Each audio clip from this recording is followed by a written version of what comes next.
Hello, and welcome to Sleepy Psychology. If you're new here, welcome. If you're returning, welcome back.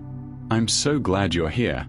This is a place for rest, for understanding, for letting your mind drift gently as your body prepares for sleep. There's no need to focus too hard, no need to remember every detail.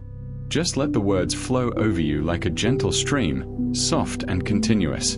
Before we begin, feel free to like this video if you'd like to support the channel.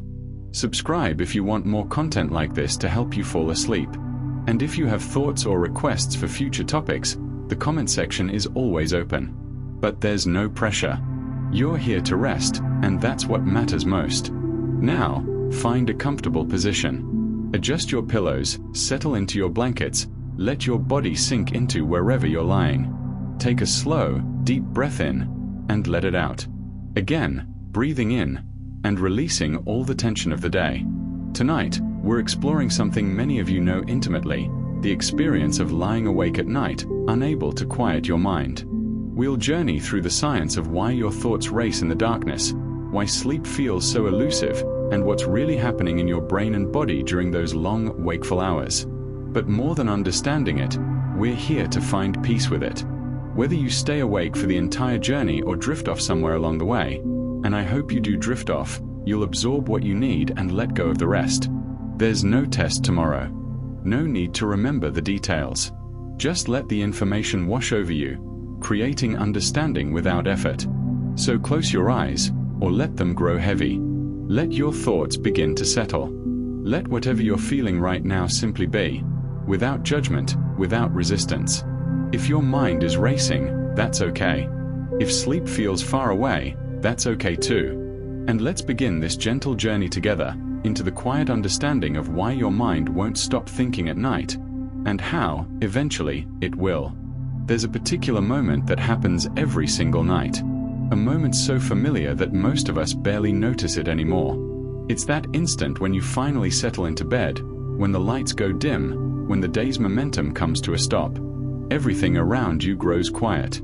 The tasks are done. The conversations have ended. The screens have gone dark. And suddenly, paradoxically, your mind becomes louder than it's been all day. This isn't your imagination. Something very real is happening in your brain during this transition. For the past 16, 17, maybe 18 hours, your mind has been focused outward. It's been responding to emails, navigating traffic, listening to voices, making decisions, solving problems. Your attention has been pulled in 1,000 different directions by a world that demands constant engagement. But now, in this quiet moment, all of that external stimulation simply disappears. And when it does, your brain turns inward. This inward turn is not a malfunction. It's not a sign that something is wrong with you. In fact, it's one of the most natural things your brain can do.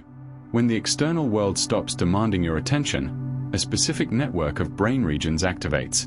Neuroscientists call it the default mode network, and it's been quietly shaping your inner life since you were a child.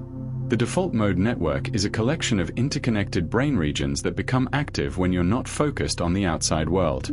It's what hums to life during quiet moments, during rest, during the spaces between action. And its job, in a sense, is to process your life. To replay.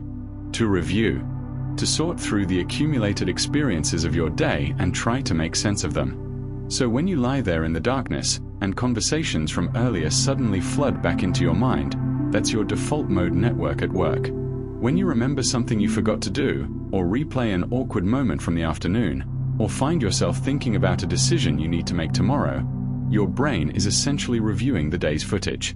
It's not trying to torture you. It's trying to process. But here's what makes nighttime thinking feel so different from daytime thinking. During the day, your thoughts tend to have structure. They have direction. If you're worrying about a work project, you might think through solutions. If you're planning your weekend, you make lists, you organize, you decide. There's a kind of linear quality to daytime thought. One idea leads logically to another. At night, though, that structure dissolves. Your thoughts at night feel scattered. Random. They jump from topic to topic without any clear connection.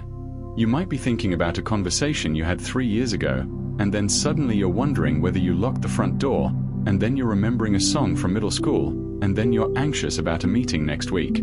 There's no thread connecting these thoughts.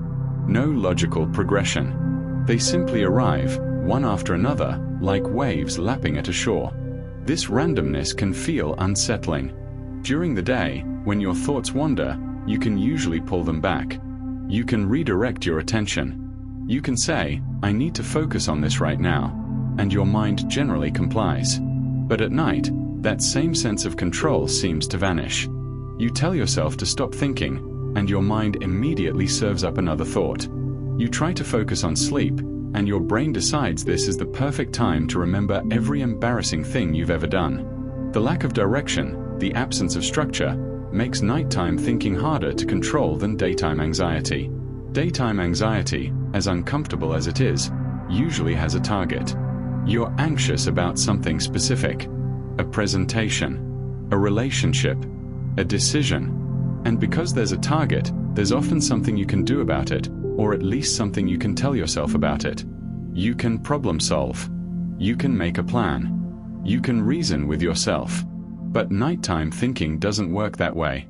It's not organized around specific problems. It's more like a river of consciousness, flowing wherever it wants to flow, carrying along whatever debris it picks up along the way. One moment you're thinking about your health, the next moment you're reliving a conversation from a decade ago, the next moment you're worried about something that probably won't even happen. And because there's no clear problem to solve, there's no clear solution to reach for. This is why counting sheep doesn't really work for most people. This is why telling yourself to just relax often backfires. Your brain isn't looking for instructions. It's not trying to solve a problem. It's simply processing, wondering, doing what it naturally does when there's nothing else to do. And this brings us to something important, something worth holding onto as you lie there in the dark with your thoughts swirling around you. You are not broken. Your racing mind is not evidence of some flaw in your character or some deficiency in your mental health.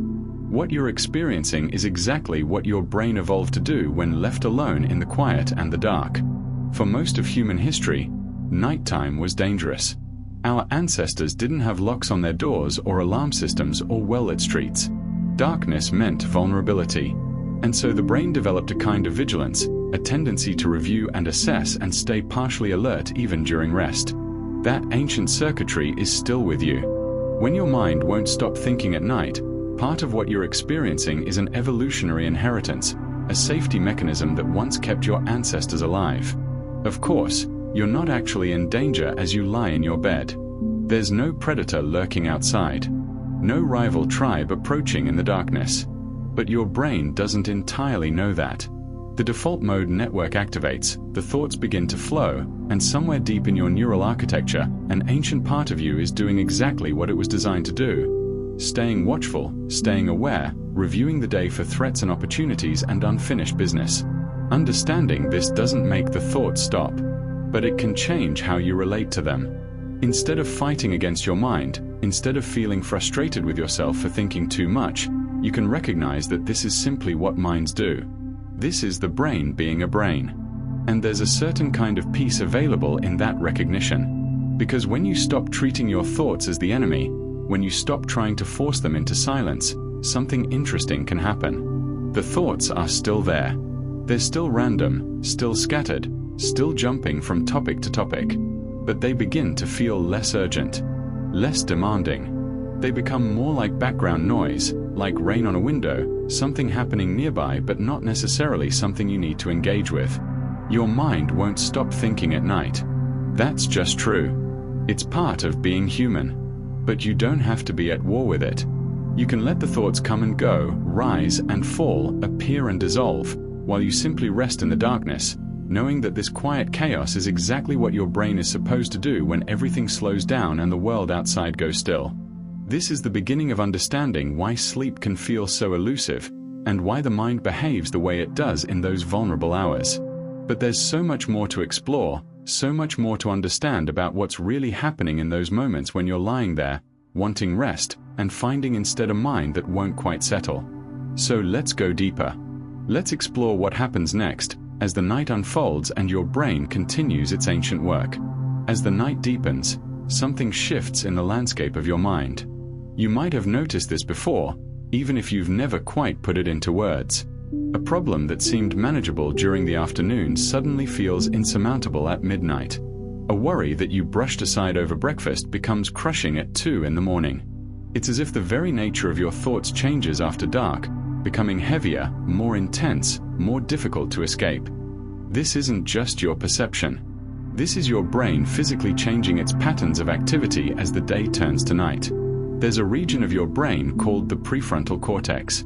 It sits right behind your forehead, and in many ways, it's the part of you that feels most like you. It's responsible for rational thought, for planning, for self-control, for the ability to step back from a situation and evaluate it logically. When you're at your best during the day, when you're solving problems and making decisions and keeping perspective, your prefrontal cortex is active and engaged, helping you navigate the world with clarity and reason. But at night, this changes. As the hours grow late and your body begins its natural preparation for sleep, your prefrontal cortex becomes less active. Not completely offline, but dimmed, quieter, less able to perform the functions it handles so easily during daylight hours. And when rational thinking weakens, something else rises to take its place. Emotional processing takes over. The brain doesn't simply turn off different regions randomly. There's a kind of seesaw effect happening. As the prefrontal cortex dims, other regions become more prominent, particularly those involved in emotion and threat detection. The amygdala, that ancient alarm system buried deep in your brain, doesn't quiet down at night the way your rational mind does. If anything, it becomes more sensitive, more reactive, more likely to flag things as dangerous or urgent. This is why problems suddenly feel more dramatic after sunset. The same issue that you calmly analyzed over your morning coffee becomes a crisis at 11 at night. Nothing about the problem has actually changed. The circumstances are the same. The facts are the same. But your brain's interpretation of those facts has transformed completely.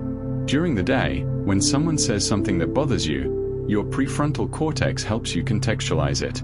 You might think, they're probably just stressed, or this isn't really about me, or I'll address this tomorrow when I've had time to think. You can hold multiple perspectives at once. You can consider nuance. You can separate the emotion from the facts. But at night, that same comment replays in your mind without the prefrontal cortex there to provide perspective. Now it just feels hurtful, insulting, unforgivable. The emotional content amplifies while the rational framework that would normally contain it has faded away. And so you lie there, turning it over and over, feeling the sting of it more sharply than you did when it actually happened. This is the cruelty of nighttime thinking. Everything feels more urgent, more overwhelming, more impossible to solve. A decision that seemed straightforward in the afternoon becomes paralyzing at night. Should you take that job? Should you have that difficult conversation? Should you make a change in your life? During the day, you could weigh the pros and cons. You could think it through step by step. You could remind yourself that you don't need to decide right this second. But at night, the decision feels pressing and enormous and you can't seem to find any clarity at all. The options multiply. The consequences feel catastrophic no matter what you choose. And the harder you try to think your way through it, the more tangled everything becomes. You lose the ability to talk yourself out of worries. This is perhaps the most frustrating part of nighttime thinking. During the day, you have access to your full repertoire of coping mechanisms. You can reason with yourself. You can challenge catastrophic thoughts. You can remind yourself of past experiences where things worked out. You can say, I'm probably overreacting, and actually believe it. But at night, those same reassurances fall flat. You try to tell yourself that everything will be fine, and some part of you just doesn't buy it. You try to put the worry into perspective, and your mind immediately serves up 10 reasons why this time is different, why this time the worry is justified. You attempt to use the same cognitive techniques that work during the day, and they simply don't work. It's like trying to use a tool that's had its power source disconnected. The tool is the same. You're using it the same way. But without the prefrontal cortex fully engaged, without that capacity for rational override, the tool doesn't function the way it should. This is why you can feel completely calm during the day and then spiral at night. It's not that you were lying to yourself during the day. It's not that your daytime calm was fake or your nighttime anxiety is more real. What's happening is that you're essentially operating with two different brains. The daytime brain has access to logic, perspective, and emotional regulation. The nighttime brain is running on emotion, instinct, and threat detection, with limited capacity to step back and see the bigger picture. Imagine your mind as a team of people working together. During the day, you have a project manager who keeps everyone organized, who reminds the team of deadlines and priorities, who steps in when emotions run high and says, "Let's take a breath and think this through." That project manager is your prefrontal cortex. But at night, the project manager goes home. The team is still there, still working, but now they're operating without leadership, without structure, without someone to impose order on the chaos. And so the emotions run wild. The worries multiply. The problems expand to fill all available space. You might have noticed that your nighttime worries often feel almost absurd when you revisit them the next morning. Lying in bed at 3 a.m., you're convinced that a small mistake you made will end your career, ruin your relationships, and destroy your life. But when you wake up and your prefrontal cortex comes back online, you look at the same situation and think, "Why was I so worked up about that?" It's not that you were being irrational at night. Well, you were, but not because you chose to be. You were being irrational because your brain had literally lost access to the neural machinery that produces rationality. You were doing your best with the equipment available at the time. This is worth understanding deeply, because it changes how you might approach those difficult nights.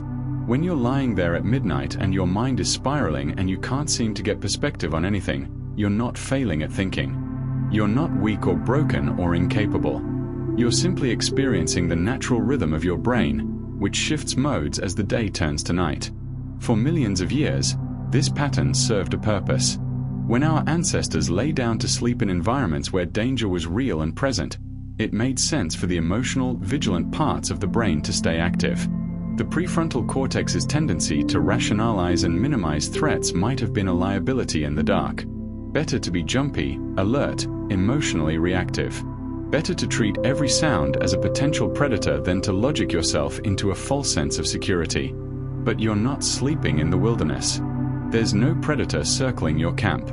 The threats your mind conjures at night are almost never physically present. Yet your brain doesn't entirely know the difference. When you're lying there worrying about whether your boss was upset with you, or whether your relationship is failing, or whether you're making the right choices with your life, your amygdala treats these concerns with the same urgency it would treat an actual physical threat. And without your prefrontal cortex there to say, "Wait, let's think about this rationally," the emotional brain runs the show. This is also why nighttime is when regrets feel sharpest. During the day, you can contextualize your past mistakes.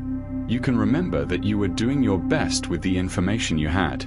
You can acknowledge that you've learned and grown. You can even forgive yourself, at least partially. But at night, those same mistakes come back without context, without perspective, just raw and painful and shameful. You replay conversations you wish you'd handled differently. You remember opportunities you didn't take. You think about versions of your life that might have been, if only you'd chosen differently at some crucial moment. And the emotional weight of it all feels crushing, because there's no rational voice stepping in to remind you that everyone makes mistakes, that the past is past, that you're not the same person you were then. The problems haven't changed. Your memories haven't changed. But your brain's ability to process them has changed. And so they feel different. Heavier, more permanent, more defining. Understanding this won't necessarily make the feelings go away. When you're in the thick of a nighttime spiral, knowing that it's your prefrontal cortex taking a break doesn't immediately restore your sense of calm. But it can provide a kind of framework, a way of holding the experience that's a little less painful. Because when you know that your brain is designed to lose perspective at night, you can stop fighting quite so hard against it. You can recognize that the dramatic, urgent, overwhelming quality of your thoughts isn't necessarily reflecting reality. It's reflecting the current state of your neural activity. And that state will change. When morning comes, when your prefrontal cortex wakes up along with the rest of you, you'll have access to perspective again. The problems that felt impossible will become manageable. The worries that felt all-consuming will shrink back down to size. This is the rhythm of being human. Logic fades as the sun sets. Emotion rises in the darkness. And somewhere in between, you're trying to find rest, trying to let go, trying to trust that the morning will bring clarity that the night has taken away. There's a switch in your body that's supposed to flip every night. A biological transition from wakefulness to sleep, from alertness to rest, from doing to being. For most of human history, this switch worked relatively reliably. When the sun set and darkness fell, your body knew what to do. Hormones shifted. Temperature dropped. The nervous system down-regulated. Sleep came naturally, almost inevitably. But for many of us, that switch has stopped working the way it should. We lie down expecting rest, and instead we find ourselves wired, alert, unable to cross the threshold into sleep. Our bodies feel tired, but our minds won't stop. Our eyes are heavy, but something inside us refuses to power down. This isn't a character flaw. This isn't a simple matter of willpower or discipline. What's happening is that your nervous system has become stuck in a state that neuroscientists call hyperarousal. Hyperarousal is exactly what it sounds like. It's a condition of overstimulation, where your nervous system is running too hot, too fast, too reactive. It's as if someone turned up all the dials on your internal alarm systems and then forgot to turn them back down. Your body is prepared for action, for response, for dealing with threats and challenges. And that preparation is fundamentally incompatible with sleep. The root of hyperarousal is often stress. Not necessarily dramatic, acute stress, although that certainly contributes. More often, it's the accumulated stress of modern life. The deadlines, the notifications, the decisions, the constant low-level anxiety about money, health, relationships, the future. Each stressor is small enough that you can handle it during the day. But they accumulate. They compound. And by the time you lie down at night, your nervous system has been running in overdrive for so long that it doesn't know how to stop. When you're stressed, your body produces hormones designed to help you respond to challenges. Adrenaline gives you energy. Cortisol keeps you alert. These are useful during the day. If you need to meet a deadline or handle a crisis, you want these hormones available. They sharpen your focus. They mobilize your resources. They help you perform. But they also prevent sleep. And here's where the system starts to break down. Your brain, trying to be helpful, stays in problem-solving mode. It thinks you need to stay alert because there are still problems to solve. The fact that you're lying in bed is irrelevant to your brain. There are unfinished tasks, unresolved conflicts, unanswered questions. And some part of your neural circuitry believes that if you just keep thinking, if you just keep working through these issues, you'll find a solution. So your brain refuses to disengage. It keeps presenting you with thoughts to think, problems to solve, scenarios to analyze. It's trying to help. It doesn't understand that right now. The most helpful thing it could do is simply stop. This creates a vicious cycle. You can't sleep because you're stressed. And the fact that you can't sleep becomes another source of stress. You lie there thinking about how you need to sleep, about how tired you'll be tomorrow, about how this insomnia is affecting your health, your work, your relationships. And each of these thoughts triggers more cortisol, which makes sleep even more elusive. Cortisol is particularly problematic at night because it directly interferes with melatonin production. Melatonin is your sleep hormone, the chemical messenger that tells your body it's time to rest.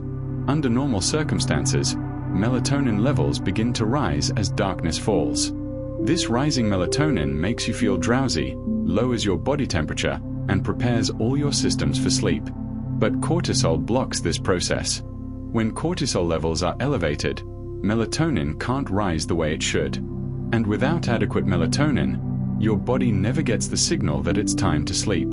You might feel exhausted, but exhaustion isn't the same as sleepiness.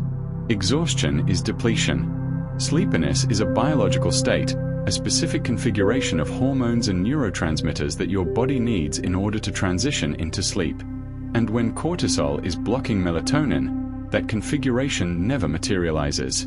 Now, Add to this the reality of how most of us spend our evenings. We finish work, but we don't really stop working. We check email on our phones. We scroll through social media. We watch bright screens that emit blue light directly into our eyes. We keep our brains engaged with information, with stimulation, with content that demands attention. Blue light exposure is particularly devastating to this already fragile system. Your eyes contain specialized cells that detect blue light and interpret it as a signal that it's daytime. When these cells register blue light, they send a message to your brain: suppress melatonin. Stay alert. It's not time for sleep yet. This made perfect sense when the only source of blue light was the sun. But now we're bathing ourselves in blue light for hours after sunset. Our phones, our tablets, our computers, our televisions, all of them emit wavelengths that our brains interpret as daylight. And so even as the natural darkness outside would normally trigger melatonin production, the artificial light inside is actively suppressing it. You might think you're winding down by watching a show or scrolling through your feed. And in some ways, you are. You're disengaging from work. You're trying to relax. But on a biological level, you're sending your brain mixed signals. The content might be relaxing, but the light is stimulating. And your body doesn't quite know what to do with that contradiction. Then there's the dopamine factor. Every time you pick up your phone, every time you scroll, every time you discover something new or interesting or engaging, your brain releases a small hit of dopamine. Dopamine is a neurotransmitter associated with motivation, reward, and alertness. It's what makes you want to keep scrolling, keep checking, keep seeking the next piece of information. And dopamine keeps your brain alert. It's incompatible with the neural state required for sleep. You need dopamine to be low in order to fall asleep. You need your brain to stop seeking, stop wanting, stop chasing the next reward. But if you're scrolling through content right up until the moment you turn off the light, you've been spiking your dopamine over and over again. Your brain is activated, engaged, expecting more stimulation. Then you put the phone down, turn off the light, and expect to immediately fall asleep. But your brain is still humming with activity. The dopamine is still circulating. Your neurons are still firing in patterns of alertness. And sleep feels impossible, because on a chemical level, you've made it impossible. All of this is happening while another crucial signal is failing to trigger. Your body temperature needs to drop in order for you to fall asleep. This is a key part of the sleep process. As evening approaches, your core body temperature naturally begins to decline. This cooling is both a signal and a mechanism for sleep. It tells your body that it's time to rest, and it also makes rest possible by slowing down metabolic processes. But when you're stressed, when your cortisol is elevated, when your nervous system is in a state of hyperarousal, your body temperature doesn't drop the way it should. Your metabolism stays elevated. Your heart rate remains higher than it needs to be. Your muscles maintain a level of tension that's incompatible with deep rest. You might even notice this physically. You feel hot. You kick off the covers. You can't seem to find a comfortable temperature. This isn't just a minor annoyance. It's a sign that your body's temperature regulation system, which is intimately connected to your sleep-wake cycle, has been disrupted. And beneath all of this, coordinating everything, are your circadian rhythms. These are the internal biological clocks that govern when you feel alert and when you feel sleepy. They're controlled by a small cluster of cells in your brain called the suprachiasmatic nucleus, which responds primarily to light but also to other cues like mealtimes, exercise, and social interaction. Under ideal circumstances, all of these rhythms work in coordination. Your melatonin rises as your cortisol falls. Your temperature drops as your alertness fades. Your nervous system downregulates as darkness signals the end of the active day. Everything is synchronized, orchestrated, working together to ease you into sleep. But modern life has desynchronized these rhythms. You're exposed to light at irregular times. You eat at inconsistent hours. You exercise when you can fit it in, which might be late in the evening when it raises your core temperature and alertness right when they should be falling. You travel across time zones. You stay up late on weekends and try to compensate during the week. Every one of these behaviors sends conflicting signals to your circadian system. And when your circadian rhythms lose their coordination, nothing works quite right. Your melatonin might rise too late, or not enough. Your cortisol might stay elevated into the evening. Your temperature might not drop. Your alertness might persist long past sunset. All the different biological processes that should be working together to create sleep are instead working against each other, pulling in different directions, creating a state of internal chaos. This is what hyperarousal really is. It's not just feeling wired or anxious. It's a complete dysregulation of the systems that govern rest and activity. It's a biological switch that's supposed to flip cleanly from one state to another, but instead gets stuck halfway, unable to complete the transition. And the terrible irony is that the more you struggle with sleep, the worse this becomes. Every night that you lie awake, every hour that you spend frustrated and tense and trying to force yourself to sleep, you're reinforcing the hyperarousal. You're training your body to associate the bed with wakefulness, with stress, with struggle. You're elevating cortisol through the sheer anxiety of not being able to sleep. You're creating a self-perpetuating cycle where sleeplessness causes stress, causes more sleeplessness. Your ancestors didn't face this particular challenge. They didn't have artificial light confusing their circadian rhythms. They didn't have phones spiking their dopamine at midnight. They didn't have the chronic, unrelenting stress of modern life keeping their cortisol elevated for weeks or months at a time. Their nervous systems could move naturally between arousal and rest because the environment supported that transition. But you live in a different world. A world that demands constant availability, constant engagement, constant stimulation. A world that floods your senses with light and information and demands long after the sun has set. And your biology, ancient and slow to adapt, is struggling to cope with conditions it was never designed for. Understanding this doesn't immediately fix it. You can't simply will your cortisol to decrease or your temperature to drop or your circadian rhythms to resynchronize. These are biological processes, not choices. But understanding can change how you relate to the struggle. When you recognize that your sleeplessness isn't a personal failure but a biological response to specific conditions, it becomes something you can work with rather than something you have to fight against. The switch that refuses to turn off isn't broken. It's just stuck. And there are ways to help it unstick, to gradually retrain your nervous system to make the transition from wakefulness to sleep. But first, you have to accept that this is a physical process, not a mental one. Your body is trying to protect you by staying alert. It doesn't realize that right now, the most protective thing it could do is let you rest.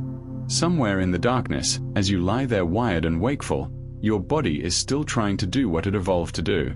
The problem is that it's responding to signals that no longer match your actual needs. And learning to send different signals, to create conditions that support rest rather than hyperarousal, is one of the keys to finding your way back to sleep. But there's more to this story. Because even when you understand the biology, even when you know why the switch won't flip, there's still the experience of lying there in the dark with your thoughts racing. And that experience has its own texture, its own particular quality of suffering, that goes beyond mere biology.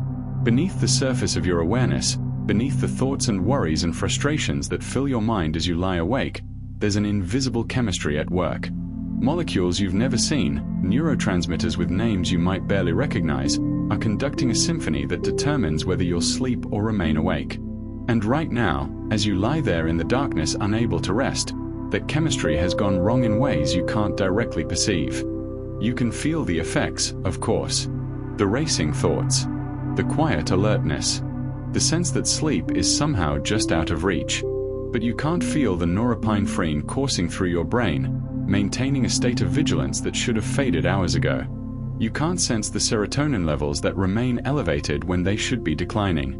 These chemicals are invisible to your conscious experience, yet they're the puppet masters pulling the strings of your wakefulness. Norepinephrine is one of your brain's primary alertness chemicals.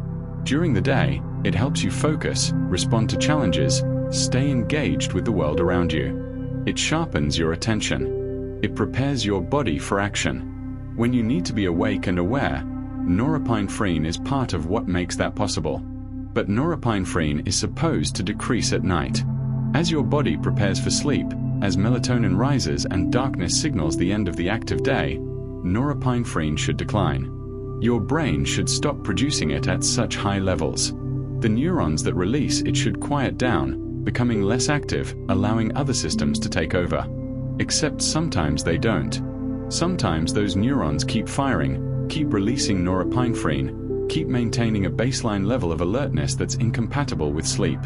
And you lie there, feeling awake in a way you can't quite explain, because some part of your brain is still receiving the chemical signal that it's time to be alert.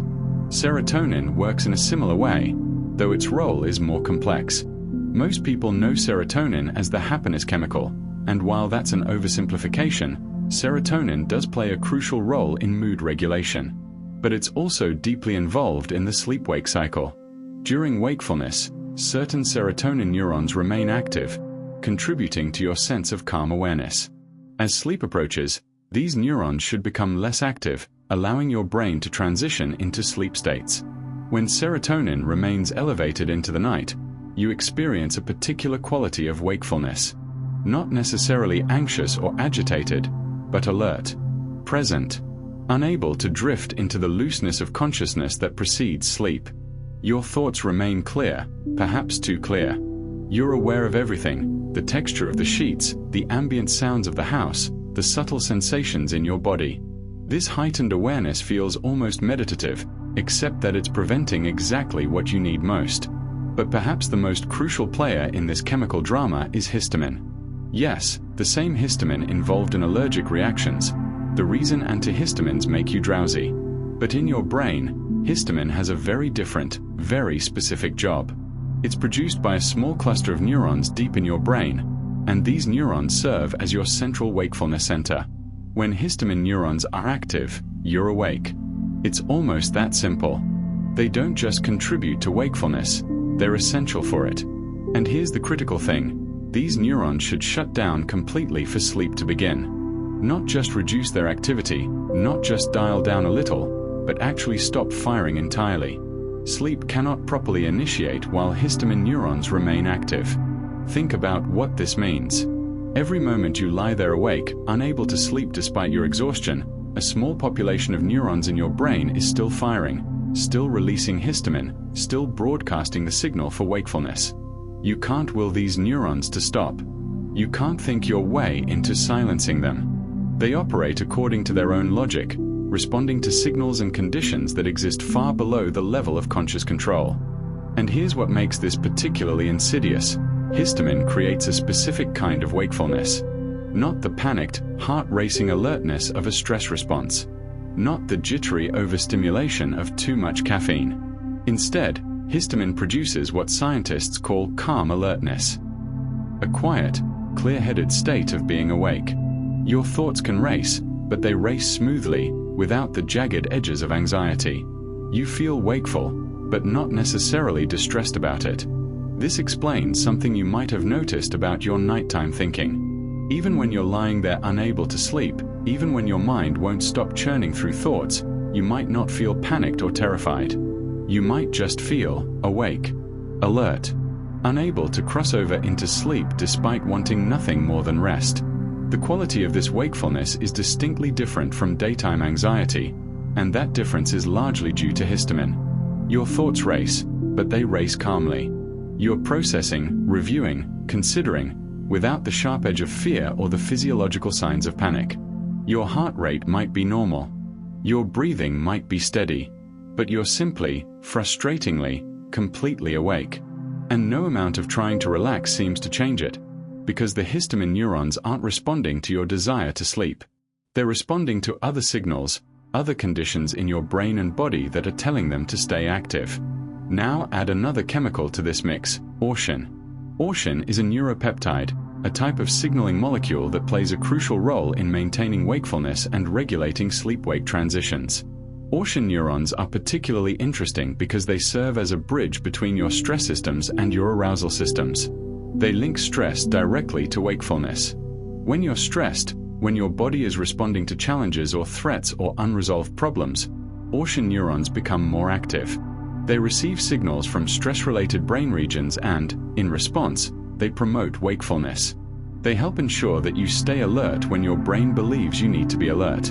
In evolutionary terms, this makes perfect sense. If there's a threat or a problem, you need to stay awake to deal with it.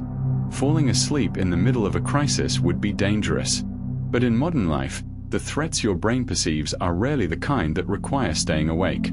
The work deadline, the relationship conflict, the financial worry, these aren't situations where wakefulness will help you. But your ocean system doesn't know that. It receives the stress signal and does what it evolved to do, keeps you awake. And here's where things become nearly impossible. When ocean and histamine activate together, sleep becomes almost unattainable. Ocean neurons send projections to the histamine neurons, activating them. Histamine then reinforces wakefulness. The two systems work in concert, creating a state of arousal that's remarkably resistant to all your efforts to induce sleep. You can lie in a dark room. You can practice deep breathing. You can try progressive muscle relaxation or visualization or counting backwards from 1,000. But if your ocean and histamine systems are both activated, maintaining a coordinated state of wakefulness, none of these techniques will be enough. You're not fighting against your thoughts or your stress or your willpower. You're fighting against a chemical reality in your brain, a coordinated activation of wakefulness systems that simply won't stand down. This is why some nights feel different from others. On some nights, you might lie down and fall asleep relatively easily, even if you have stress in your life, even if you have unresolved problems. But on other nights, with seemingly the same circumstances, sleep is utterly elusive. The difference might be that on those difficult nights, both your ocean and histamine systems happen to activate together, creating a perfect storm of wakefulness that your conscious efforts simply cannot override. And here's something that might surprise you, something that can fundamentally change how you understand your sleep struggles.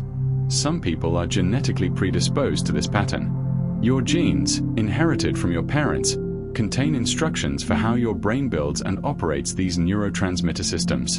And there's variation in those instructions. Some people inherit genetic variations that make their histamine neurons more easily activated, or that make their ocean system more sensitive to stress, or that affect how quickly these systems can be down-regulated when it's time for sleep. Research has shown that nearly half of pre-sleep arousal is inherited. Half. That's an enormous proportion. It means that if you struggle with feeling wired and alert when you're trying to sleep, there's a substantial chance that this tendency was passed down to you through your DNA. It's not something you chose. It's not something you did wrong. It's literally written into the blueprint of your nervous system. This doesn't mean you're doomed to never sleep well. But it does mean that for some people, the transition from wakefulness to sleep is inherently more difficult. Their brains are built in a way that makes the wakefulness systems more persistent, more resistant to shutdown, more likely to activate in response to relatively minor triggers. If you inherited this predisposition, you might have noticed it your entire life. Maybe you were the child who couldn't settle down at bedtime while your siblings fell asleep easily. Maybe you've always needed more wind down time than other people. Maybe you've always been more sensitive to stimulation in the evening, finding that activities or conversations that others find relaxing leave you feeling too alert to sleep. This genetic component explains why sleep advice that works beautifully for one person does nothing for another. Someone with a different genetic makeup might be able to drink coffee in the afternoon and still sleep fine, might be able to look at screens before bed without consequence, might be able to fall asleep even when stressed. Their histamine and ocean systems are simply less reactive, less persistent, easier to down-regulate. But if you inherited a more reactive system, you're playing by different rules. Your brain chemistry is more sensitive, more easily activated, more resistant to the natural transition into sleep. And all the advice in the world about sleep hygiene, while potentially helpful, is working against a biological current that's stronger in you than it is in other people. This can be both frustrating and liberating to understand. Frustrating because it means you can't simply adopt someone else's sleep routine and expect it to work. Liberating because it means you can stop blaming yourself for your sleep struggles. You're not weak or undisciplined or doing something wrong. Your brain is simply operating according to its own particular chemistry, and that chemistry happens to make sleep more difficult to achieve. The invisible chemistry of wakefulness is always there, always working, always determining whether sleep is possible or not.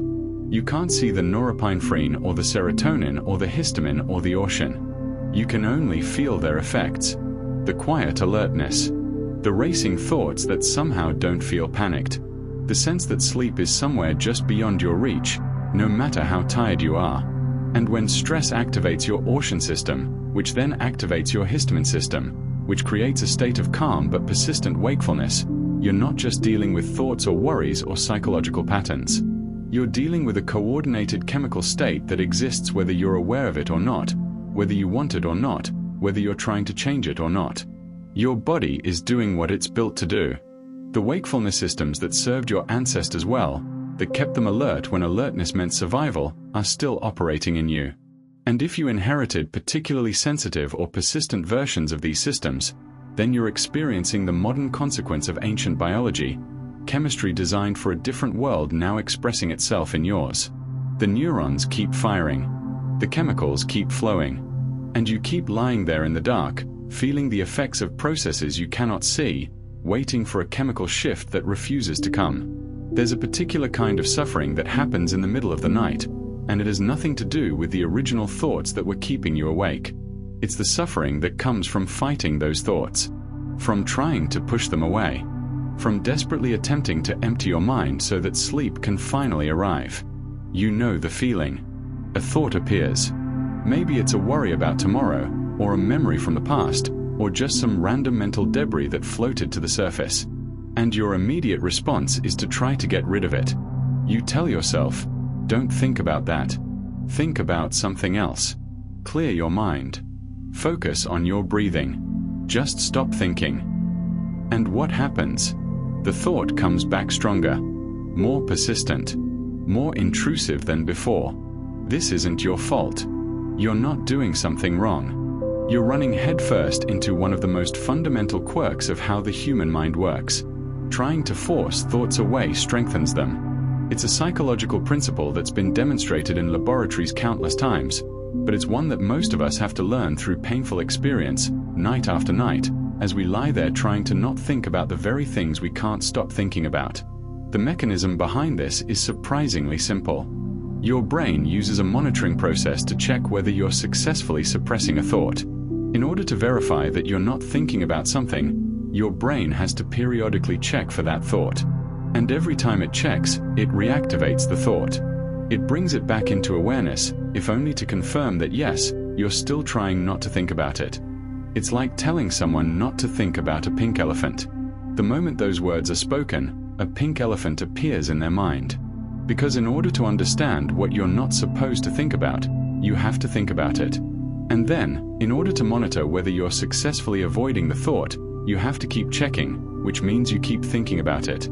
The more effort you put into suppression, the more your brain interprets that thought as important. After all, if you're spending so much energy trying not to think about something, it must be significant. It must matter.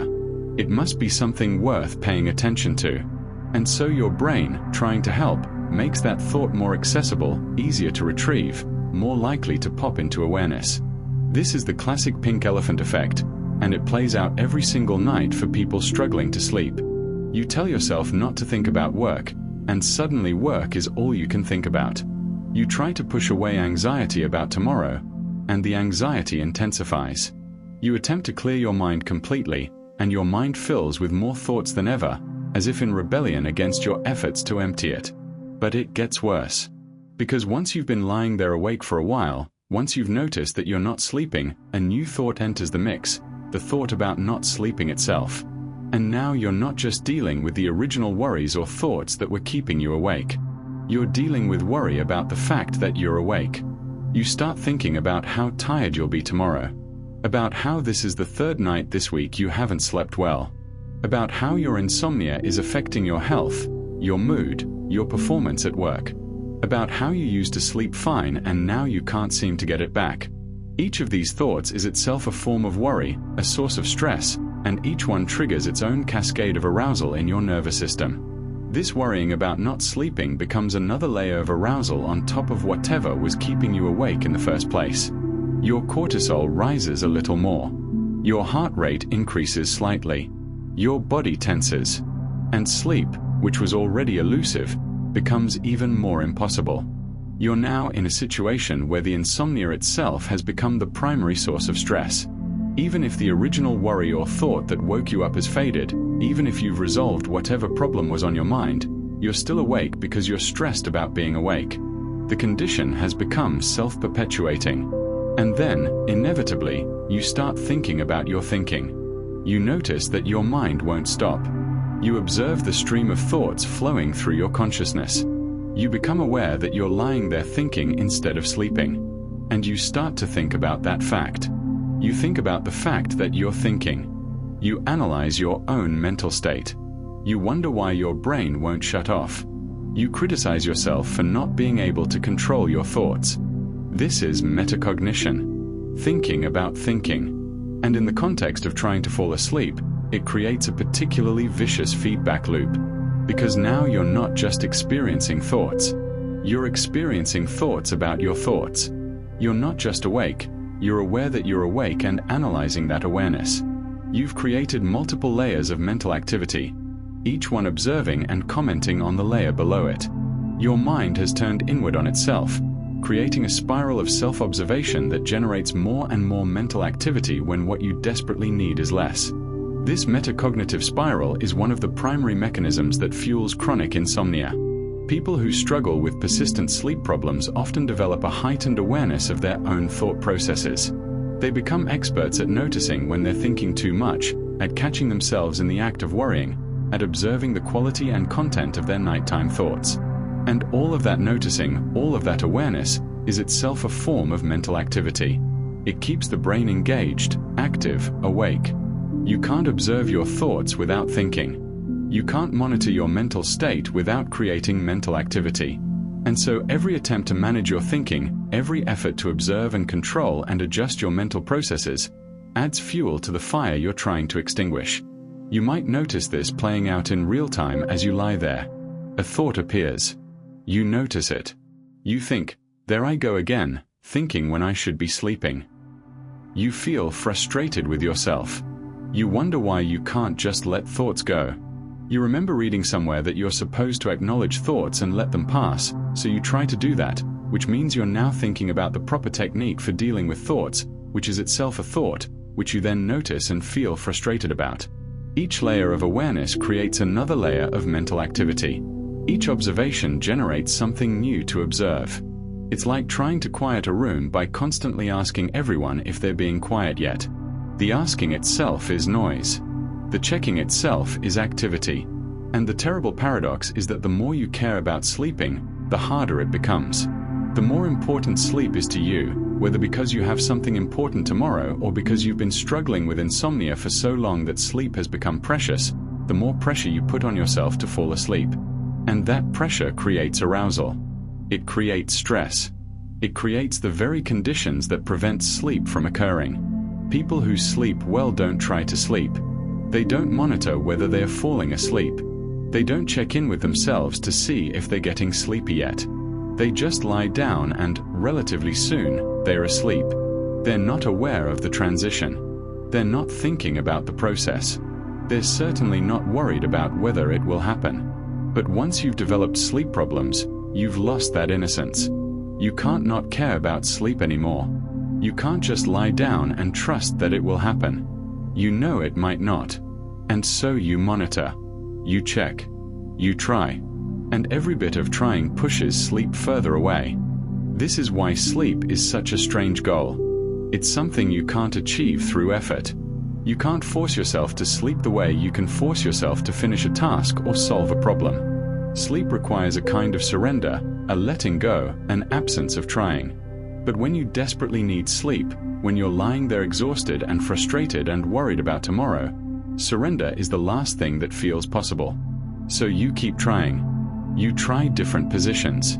You try counting backwards. You try progressive muscle relaxation. You try visualization techniques. And some of these might help, but they might also backfire because you're still trying. You're still engaging effort.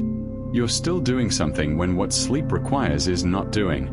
And beneath all of this trying, beneath all the metacognitive monitoring and the worry about worry and the thoughts about thoughts, your brain is drawing a conclusion. It's learning something. It's developing an association between your bed, the nighttime, and wakefulness. Because this is where you lie awake, night after night.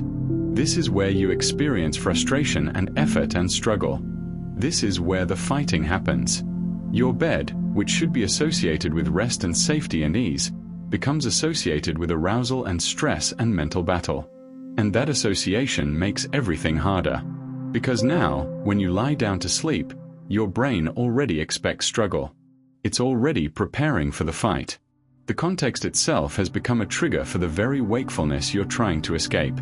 The irony is profound. The thing you most need to do, stop trying, is the thing that feels most impossible when you're desperate for sleep. The thoughts you most need to let be are the thoughts you're most motivated to push away. The mental activity you most need to reduce is increased by every effort to reduce it. And so you lie there, caught in a trap of your own well-intentioned efforts, fighting thoughts that grow stronger with each attempt to suppress them, worrying about sleep in a way that prevents sleep, thinking about your thinking until your mind is tangled in layers upon layers of self-observation, creating, through your desperate attempts to find rest, the very conditions that make rest impossible. Understanding this doesn't immediately solve it.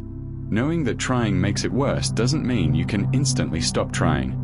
The urge to do something, to fix the problem, to take control of your racing mind, is almost overwhelming when you're lying there awake at 3 in the morning. But perhaps understanding can plant a seed. Perhaps recognizing the trap can be the first step toward finding a way out of it. Because the alternative to fighting, the alternative to trying, isn't giving up. It's something else entirely. Something that might seem paradoxical, but that might also be the key to finally finding the rest you're seeking. Sleep isn't a switch that flips instantly from on to off. It's a transition, a gradual shift in the fundamental rhythms of your brain. And right now, as you lie there unable to rest, that transition isn't happening. Your brain is trying to move from one state to another, but it's getting stuck halfway, unable to complete the journey from wakefulness into sleep. If you could see inside your brain right now, if you could watch the electrical activity of your neurons, you'd see waves. Patterns of electrical oscillation that sweep across your cortex in rhythmic pulses.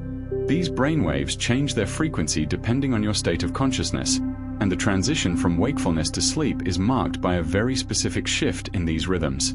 When you're awake and alert, when you're engaged with the world or lost in thought, your brain produces what are called alpha waves. These oscillate at about 8 to 12 cycles per second. They're the signature rhythm of relaxed wakefulness, of a mind that's awake but not intensely focused.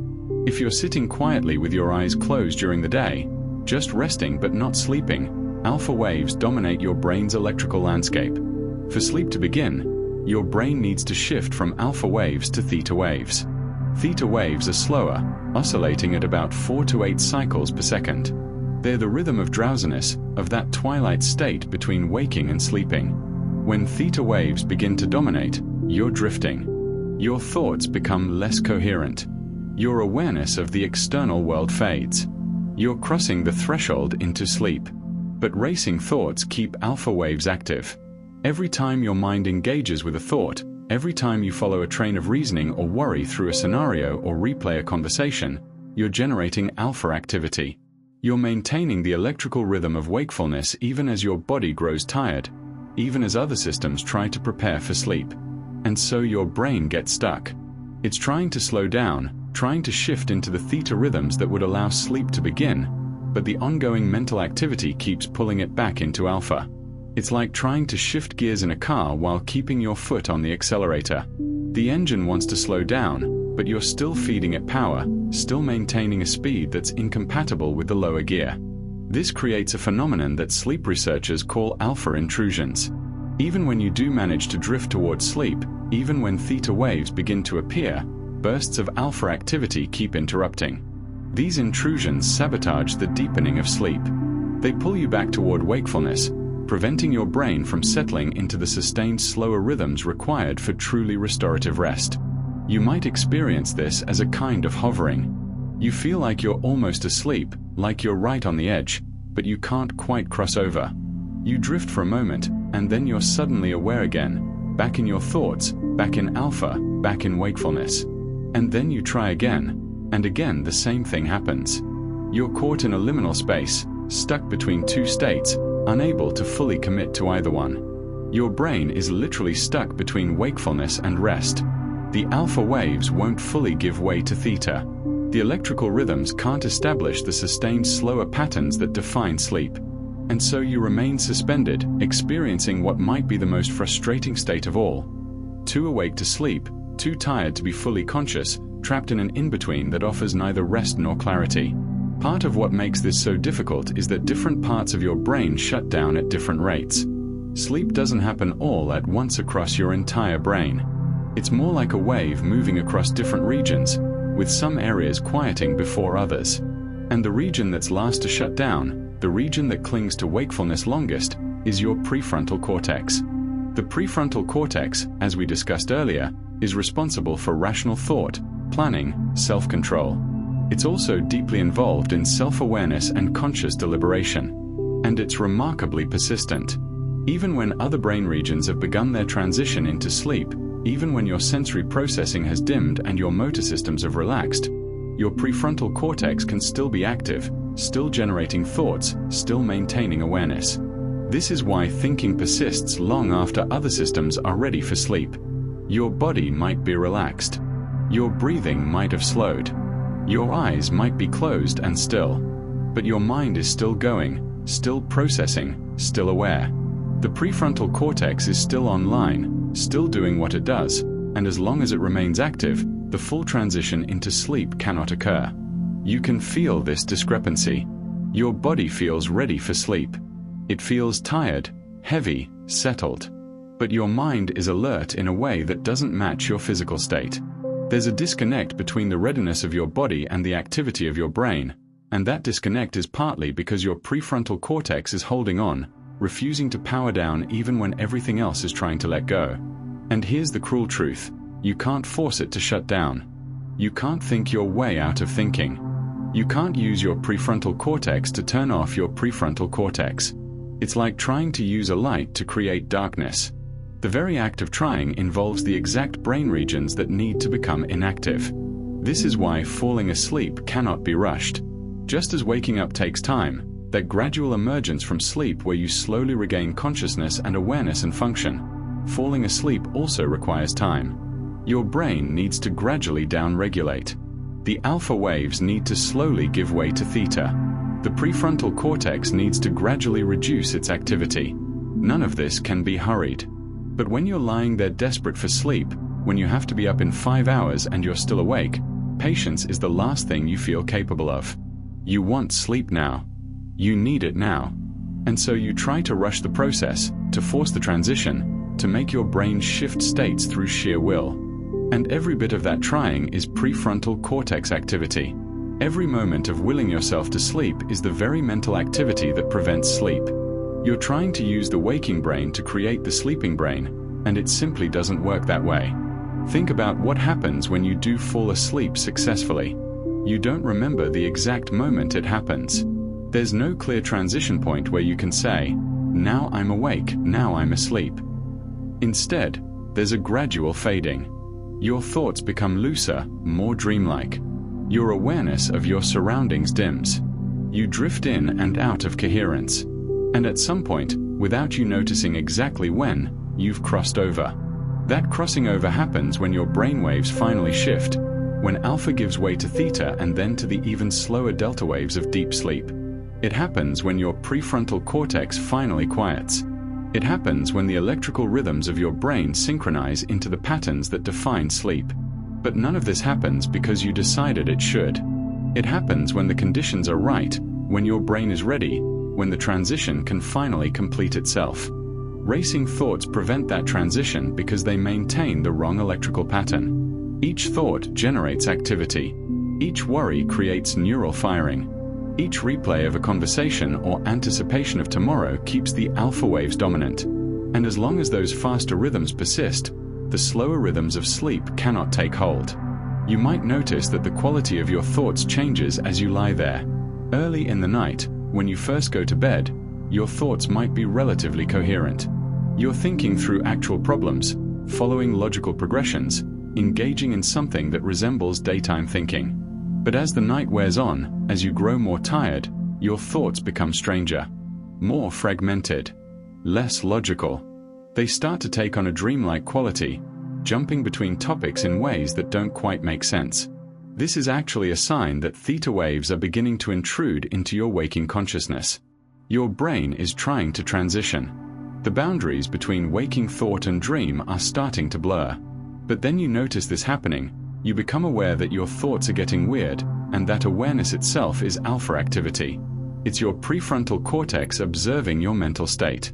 And that observation pulls you back toward wakefulness, back toward alpha, interrupting the transition that was just beginning to occur. It's maddening. Your brain tries to shift.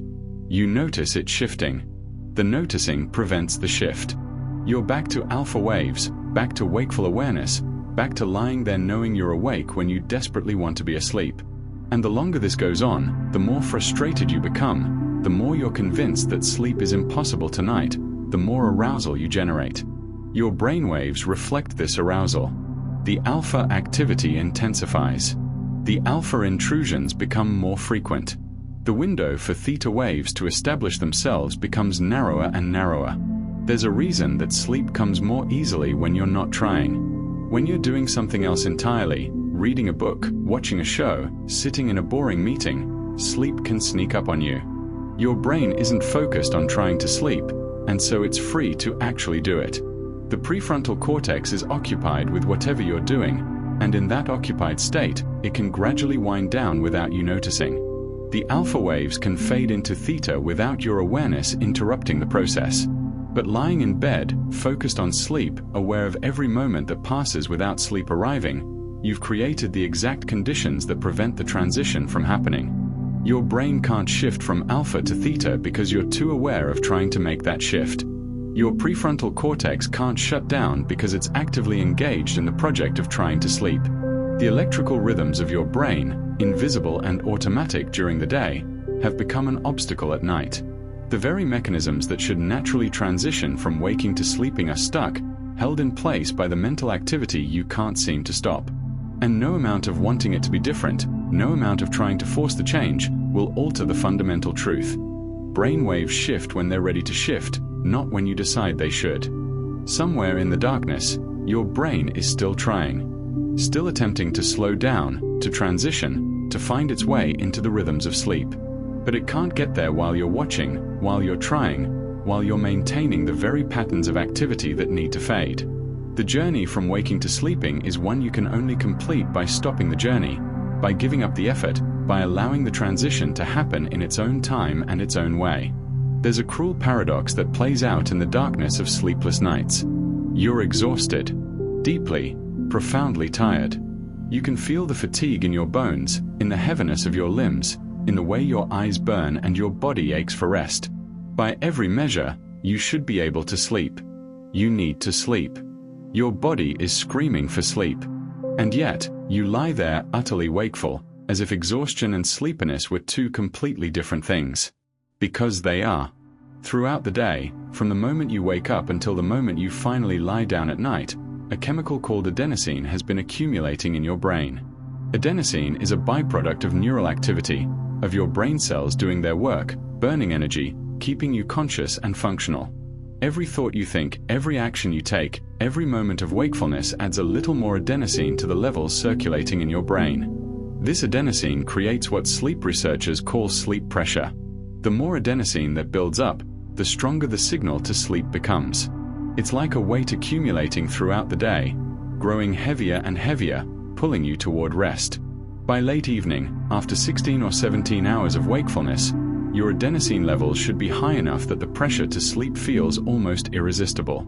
This is why, under normal circumstances, you feel increasingly tired as the day wears on. The adenosine is doing its job, signaling to your brain that you've been awake long enough, that it's time to rest, that sleep is necessary to clear out the chemical debris of consciousness. But stress fights against this biological signal. When you're stressed, when your cortisol is elevated, when your nervous system is in a state of hyperarousal, that stress creates a competing signal. It tells your brain that you need to stay alert, that there are problems to solve, that rest is not safe right now.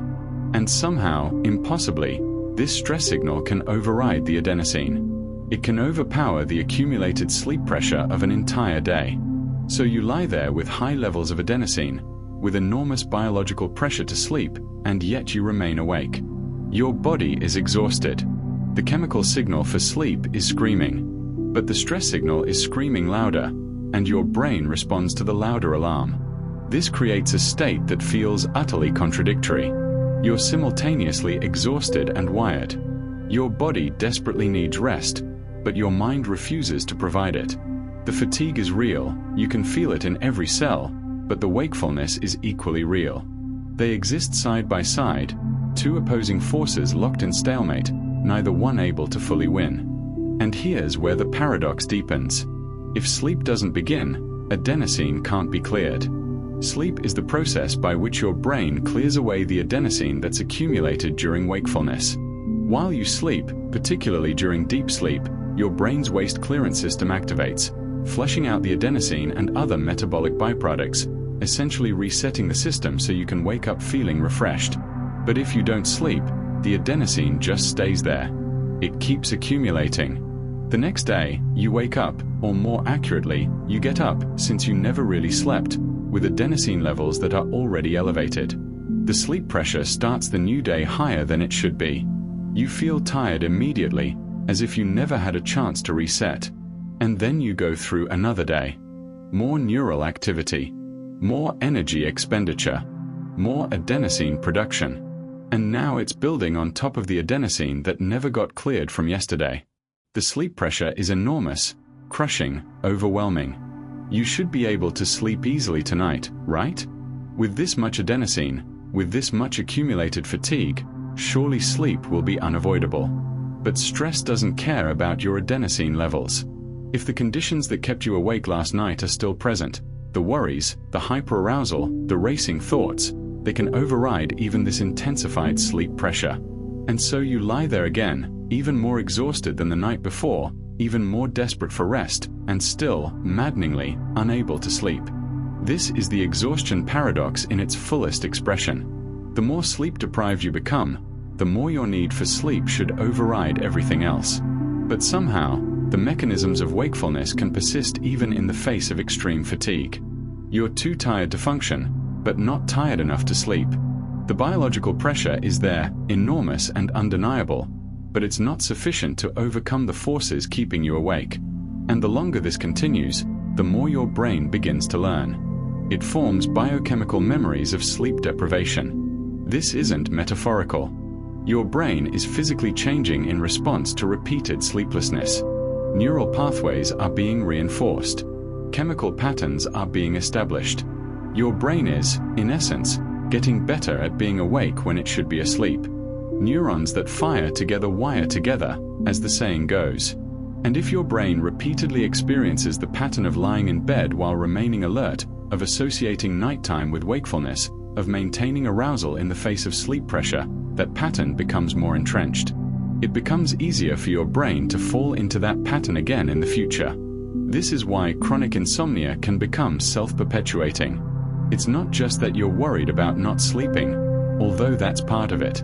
It's that your brain has literally learned how to not sleep. The neural circuitry that maintains wakefulness in bed has been strengthened through repetition. The biochemical signatures of nighttime arousal have become familiar, default patterns that your brain slips into almost automatically. This makes future sleeplessness more likely. Even if the original stress that caused your first sleepless nights resolves, even if the worry or problem that started this whole pattern goes away, the learned pattern can persist. Your brain has been trained. It has developed a kind of muscle memory for insomnia. And now, even without the original trigger, you can find yourself lying awake simply because that's what your brain has learned to do in this context. The exhaustion is real. The adenosine is high. The sleep pressure is enormous.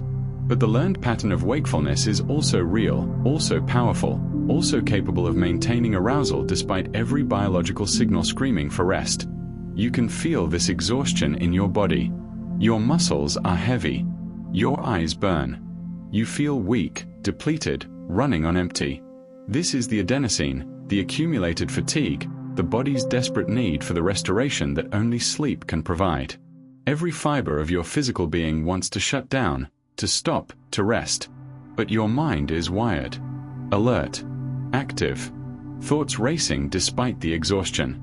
This is the stress response, the learned arousal, the biochemical memories of wakefulness maintaining their grip even as your body begs for release. The two states coexist in terrible tension. You're not just tired or just wired. You're both, simultaneously, and the combination is more draining than either state alone. The exhaustion makes the wakefulness feel worse, more frustrating, more unbearable. And the wakefulness prevents the exhaustion from finding relief, keeps you suspended in fatigue without the possibility of rest. If you could clear the adenosine, if you could just sleep, your brain would reset. The sleep pressure would be released. You'd wake up with your systems restored to baseline, ready to begin a new day's accumulation from a reasonable starting point. But without sleep, there's no clearing, no reset, no restoration. The chemical debt just grows larger, the fatigue deeper, while the mechanisms of wakefulness persist undeterred. This is why sleeping pills, for all their problems, sometimes work. They don't address the stress or the learned patterns or the racing thoughts, but they can override the wakefulness systems enough to allow sleep to begin, to give the brain a chance to clear the adenosine, to break the cycle for at least one night. The relief people feel isn't just from the sleep itself, but from the release of that accumulated sleep pressure, from finally allowing the adenosine to be cleared after days or weeks of buildup. But medication isn't the only way to break the cycle, and it comes with its own complications. The real challenge is finding a way to allow sleep to happen naturally, to create conditions where the sleep pressure can finally overcome the forces of wakefulness, where the biological need for rest can assert itself despite the learned patterns of arousal. Because your body knows what it needs. The adenosine is there, creating pressure, signaling urgency. Your homeostatic sleep drive, the basic biological push toward rest, hasn't disappeared. It's just being overridden, blocked by stress and arousal and learned patterns that are, in a sense, stronger than they should be. You feel exhausted, yet mentally wired. This isn't a contradiction you've created. It's not a personal failing or a lack of willpower. It's the collision of two powerful biological systems, each doing what it evolved to do, but in your case, doing it simultaneously in a way that creates misery instead of rest. The exhaustion is your body's truth. The wakefulness is your nervous system's reality. And somewhere between these two truths, you're trapped, waiting for a resolution that feels impossibly distant, longing for the release that sleep should provide but that remains, night after night, frustratingly out of reach. There's a particular quality to thoughts that arrive in the deep hours of the night. They don't feel like the same thoughts you might have during the day. They feel darker, more urgent, more catastrophic. A minor mistake at work becomes certain career destruction. A small conflict in a relationship becomes inevitable abandonment. A physical symptom becomes terminal illness. The distance between a problem and its worst possible outcome seems to collapse completely, and you lie there convinced that disaster is not just possible but imminent, perhaps even already unfolding. This isn't weakness. It isn't irrationality, exactly. What you're experiencing is catastrophic thinking, and it's actually a misguided survival strategy, an ancient mechanism that once helped keep your ancestors alive. The human brain evolved in environments where threats were real and immediate. A sound in the darkness could be a predator. A pain in the body could be a life-threatening injury. Uncertainty could be fatal. And so the brain developed a tendency to assume the worst, to leap immediately to catastrophic conclusions, because in a dangerous world, false alarms were survivable but missed threats were not. If your ancestor heard a rustle in the bushes and assumed it was just the wind, they might be right 99 times. But on the 100th time, when it was actually a predator, that optimistic assumption would end their genetic line. The ancestor who heard a rustle and immediately assumed mortal danger would be wrong 99 times, but they'd survive the 100th. And so we're descended from the catastrophizers, the ones whose brains defaulted to worst-case scenarios. This tendency exists in you now, wired into your neural architecture. During the day, your rational mind can usually keep it in check. When catastrophic thoughts arise, your prefrontal cortex steps in with perspective, with probability, with the ability to distinguish between possible and likely. But at night, as we've discussed, that rational oversight is diminished. The catastrophic thinking runs unchecked, free to spiral into scenarios that feel absolutely real, absolutely certain, absolutely devastating. And sleep deprivation amplifies worst-case thinking exponentially. When you're well rested, your brain has the resources to evaluate threats accurately, to weigh evidence, to consider alternatives. But when you're exhausted, when you've been lying awake for hours or days, those cognitive resources are depleted. Your brain falls back on its most primitive threat assessment programs, the ones that default to catastrophe. Research has shown that sleep-deprived individuals consistently rate neutral situations as more threatening than rested individuals do. They perceive danger where none exists. They interpret ambiguous information as negative. They predict worse outcomes for uncertain situations. It's not that they're consciously choosing to be pessimistic. It's that their sleep-deprived brains are literally processing information differently, filtering everything through a threat detection system that's been turned up to maximum sensitivity. So you lie there, exhausted, and your mind presents you with catastrophe after catastrophe. Each one feels real. Each one feels imminent. Each one feels like something you should be desperately worried about right now. And your body responds as if these catastrophes are actually happening. Anxiety keeps your body in fight or flight. When your mind conjures a catastrophic scenario, your nervous system doesn't distinguish between imagination and reality. It responds to the thought of disaster the same way it would respond to actual danger. Your heart rate increases. Your breathing becomes shallower. Stress hormones flood your system. Your muscles tense. You're preparing to fight or flee from a threat that exists only in your mind, but your body doesn't know that. And this physiological arousal makes sleep even more impossible. You're not just thinking anxious thoughts, you're experiencing a full-body stress response. Your nervous system is activated, preparing for action, maintaining the kind of alertness that would help you escape a predator but that makes sleep absolutely unattainable. This creates another vicious cycle. The catastrophic thoughts trigger the stress response. The stress response makes sleep impossible. The lack of sleep amplifies the catastrophic thinking. Round and round it goes, each element reinforcing the others, pulling you deeper into a state of anxious wakefulness. And then comes the darkest hour. Around 3 or 4 in the morning, something shifts. If you've been awake for most of the night, if you've been fighting this battle for hours, you reach a point where your cognitive resources are at their absolute lowest. This is when your brain is most depleted. Whatever reserves of emotional regulation, perspective, or rational thought you might have had earlier in the night are gone. You're running on fumes. And in this state, everything feels worse. Problems feel not just difficult but literally unsolvable. The catastrophic scenarios don't just seem possible, they seem inevitable. The fear isn't just uncomfortable, it's overwhelming, crushing, absolute. There's actually a name for this phenomenon: the 3 a.m. despair.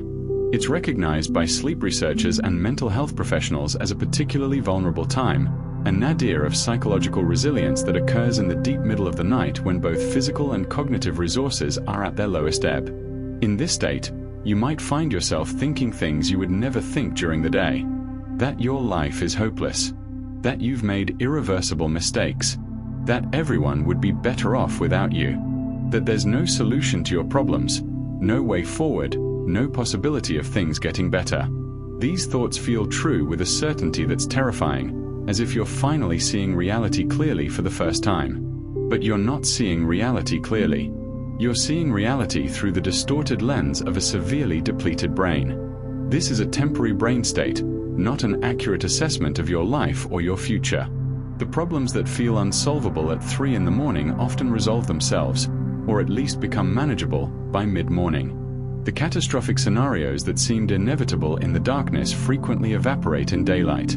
The overwhelming despair that gripped you in the deep hours of the night lifts, at least partially, when you finally get some rest or when morning arrives and your brain begins to recover some of its resources. This isn't because you were being dishonest with yourself in the night. It's because the nighttime brain and the daytime brain are operating with fundamentally different capacities. The night brain is depleted, stressed, running on primitive threat detection systems with minimal rational oversight.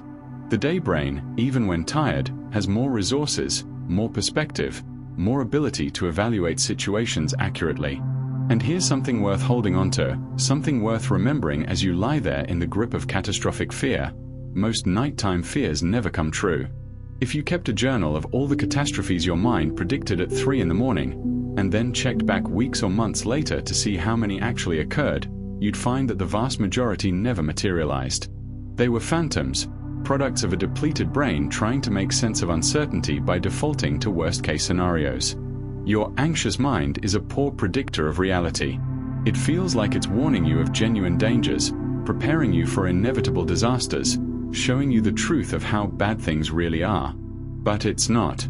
It's showing you what your brain does when it's exhausted and stressed and operating without adequate rational oversight. It's showing you the output of threat detection systems that evolved for a different world, systems that would rather generate 1,000 false alarms than miss one real danger. During the day, you might recognize this. You might be able to look at an anxious thought and say, "That's just my anxiety talking. That's not actually likely to happen." But at night, that recognition is almost impossible. The anxious thoughts feel like insights, like you're finally seeing the truth of your situation instead of the comforting lies you tell yourself during the day. But the truth is usually the opposite. The daytime perspective, the one that can weigh probabilities and consider evidence and remember that most feared outcomes don't occur, is more accurate. The nighttime catastrophizing, for all its visceral certainty, is the distortion. It's your brain doing what exhausted, stressed brains do, not what accurate assessors of reality do. This doesn't make the fear feel any less real in the moment. When you're in the grip of 3 a.m. catastrophic thinking, knowing intellectually that it's a product of brain state rather than accurate prediction doesn't necessarily provide comfort. The fear is still there, still overwhelming, still keeping you awake with its urgency. But perhaps there can be a small space, a tiny bit of doubt about the catastrophic narrative. Perhaps you can hold, even lightly, the possibility that what you're experiencing is more about the state of your brain than the state of your life. That the problems, while real, might not be as unsolvable as they feel right now. That the feared outcomes, while possible, might not be as probable as your anxious mind insists. The catastrophes feel real. The fear feels justified. The despair feels like the only reasonable response to the terrible truths you're finally confronting. But you're not confronting truth. You're confronting the output of a depleted, stressed, ancient threat detection system that's doing its best to protect you from dangers that mostly don't exist. Morning will come. Your cognitive resources will begin to replenish, at least somewhat. The problems will still be there, but they'll look different, feel different, seem more approachable. The catastrophic certainty will fade, replaced by something more realistic, more manageable, more aligned with how things actually are rather than how they might possibly be. Your mind is trying to help. It's trying to keep you safe by imagining every possible danger and preparing you for the worst. But in doing so, it's creating suffering that serves no purpose, fear that protects you from nothing, catastrophes that exist only in the space between your exhausted thoughts and the dawn that hasn't yet arrived. While you lie there unable to sleep, while your mind races and your body remains tense despite its exhaustion, there are systems in your body designed specifically to create calm. Biological mechanisms whose entire purpose is to quiet neural activity, to soothe anxiety, to ease you into rest. But these systems have gone silent. They're not functioning the way they should, and their absence is part of why sleep feels so impossibly distant. Deep in your brain, there's a neurotransmitter called GABA. Its full name is gamma-aminobutyric acid, but what matters isn't the name. What matters is its function. GABA acts as your brain's braking system. Think of your brain as containing two fundamental types of signals: excitatory signals that make neurons fire, that create activity and alertness and arousal, and inhibitory signals that quiet neurons, that reduce activity, that create calm. GABA is the primary inhibitory neurotransmitter in your brain. When GABA binds to receptors on neurons, it makes those neurons less likely to fire. It dampens their activity. It creates quiet where there was noise. Throughout your day, your brain is constantly balancing excitation and inhibition. When you need to be alert and focused, excitatory signals dominate. When you need to relax and rest, GABA increases, inhibiting neural activity, creating the internal quiet necessary for sleep. This balance is constantly shifting, adjusting to your needs and circumstances, maintaining the proper level of arousal for whatever you're doing. But low GABA is linked to anxiety and insomnia.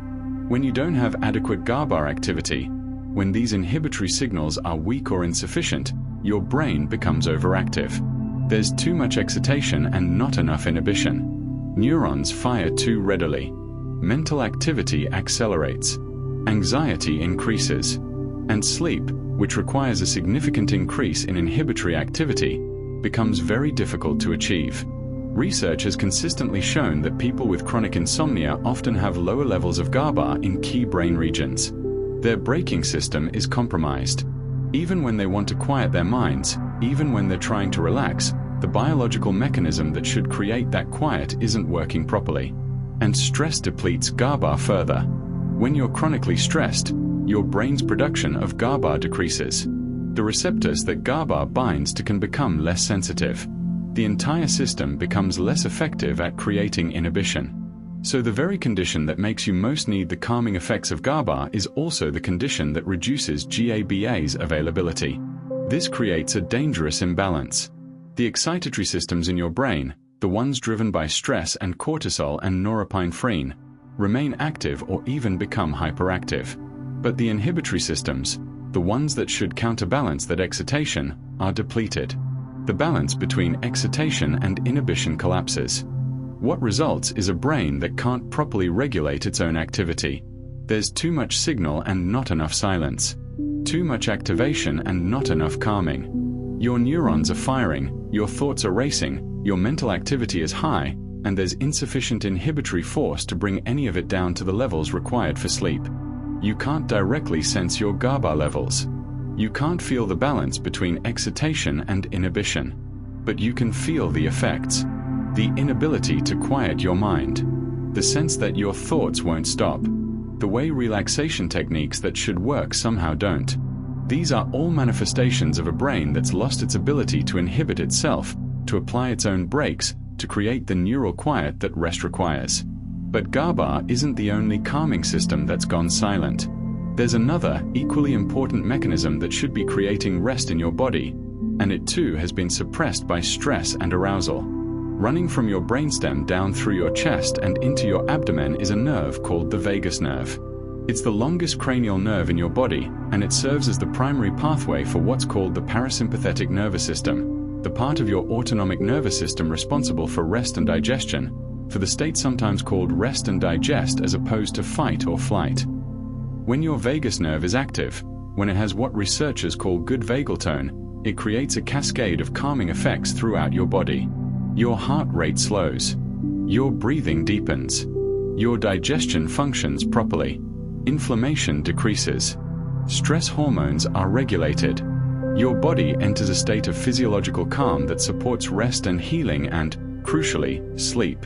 The vagus nerve should activate rest and digestion naturally as evening approaches and bedtime nears. It should be part of your body's wind-down process, helping to transition you from the arousal of the day to the calm of the night. But stress suppresses vagal tone. When you're stressed, when your sympathetic nervous system is activated in fight or flight mode, vagal activity decreases. The nerve that should be promoting calm and rest becomes quieter, less active, less able to perform its function. And without adequate vagal tone, your body remains in a state of physiological arousal even when you desperately need it to calm down. You might notice this in subtle ways. Your heart rate doesn't slow as much as it should when you lie down. Your breathing remains shallow. Your digestion feels unsettled.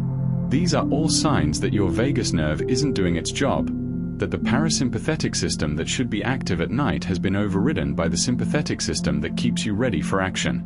This is another invisible collapse, another system designed for calm that has gone silent when you need it most.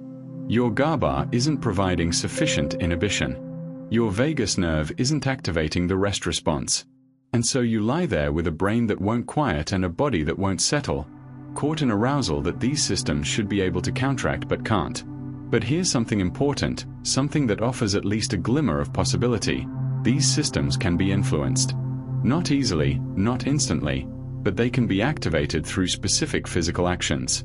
And one of the most direct ways to stimulate the vagus nerve is through breathing. Breathing, humming, or sighing stimulate this nerve naturally. When you take a slow, deep breath, especially when you extend your exhale, you're directly activating your vagus nerve.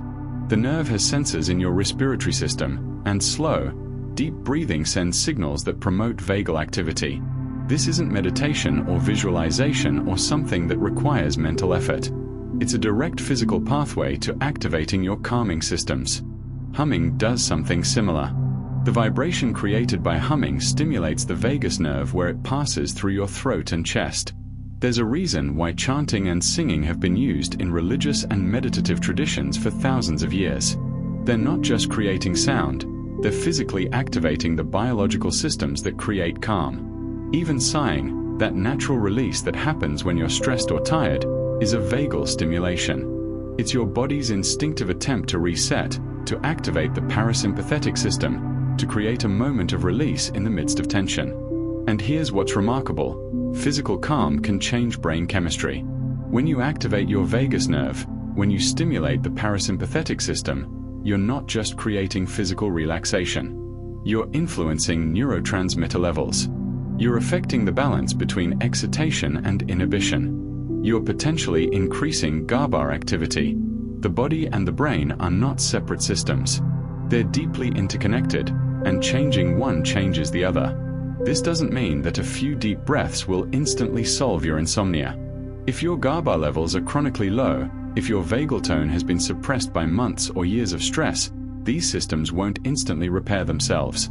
But it does mean that these calming systems, while silent now, aren't permanently broken. They can be reactivated. They can be strengthened. The biological mechanisms for creating calm still exist within you, even if they're not currently functioning as they should. Your body remembers how to calm itself. These systems evolved over millions of years. They're built into your physiology. The GABA receptors are still there. The vagus nerve is still intact. What's happened isn't that these systems have disappeared. It's that they've been suppressed, overwhelmed by the chronic activation of stress systems that were never meant to run continuously. And just as chronic stress can weaken these systems, consistent activation can strengthen them. Regular deep breathing doesn't just create calm in the moment. Over time, it can improve vagal tone. Activities that increase GABA, whether through specific forms of exercise or meditation or even certain dietary changes, can gradually restore the brain's ability to inhibit its own activity. This is the forgotten hope in the midst of sleeplessness. While you lie there feeling like your body has betrayed you, like you've lost the ability to create calm or rest, the systems that produce these states still exist. They're just silent, suppressed, not functioning as they should. But they can be awakened. They can be strengthened. The braking system can be repaired. It won't happen tonight, probably. If you're lying there right now in the grip of insomnia, understanding that your GABA is low and your vagal tone is suppressed doesn't immediately fix either problem. But it changes the nature of what you're facing. This isn't a personal failure or a permanent condition.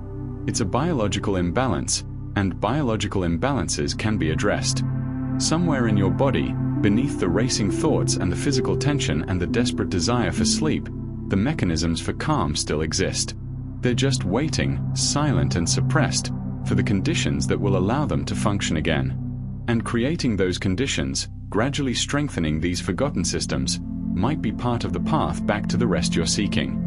After understanding all the ways your brain and body work against sleep, after recognizing the chemical imbalances and the evolutionary patterns and the learned behaviors that keep you awake, you might be wondering if there's any way forward. If sleep requires surrender but you can't force surrender, if trying makes things worse but not trying feels impossible, what's left? What's left is gentleness. Not force, not control, not fighting, but a kind of careful cooperation with your brain. Ways of working with the systems that are keeping you awake rather than against them. And some of these ways are surprisingly simple, almost absurdly mundane, yet they work because they speak to how your brain actually functions rather than how you wish it functioned. Consider something as basic as writing a to-do list.